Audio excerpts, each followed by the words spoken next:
सिरा क्षेत्र नम्बर 3 बाट एमालेबाट उम्मेदवारी दिएका लीलानाथ श्रेष्ठलाई प्रश्न सोध्दा लीलानाथका झोलेहरूले आक्रमण मान्नु उत्रिए र प्रहरी समेत मौन बसे।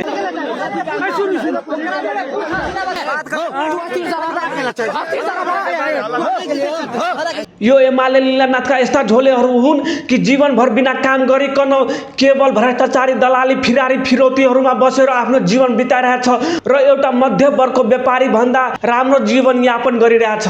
यो झोलेहरू लीलानाथको प्रत्येक भ्रष्टाचारीमा साझेदारी छ। लीलानाथले ल्याएको प्रत्येक योजनामा यिनीहरूले मिलिमिला भ्रष्टाचारी गर्छ र सम्पूर्ण योजनालाई आधा अधुरोमा छोडिन्छ। त्यसैले यो पालि सम्पूर्ण जनतामा आग्रह छ कि यस्ता दलालहरूबाट बाँच्नु र यस्ता दलालहरूले तपाईँले मासु दिन्छ भने मासु लिनु, पैसा दिन्छ भने पैसा लिनु, तर यस्ता दलालहरूमा भोट नहाल्नु।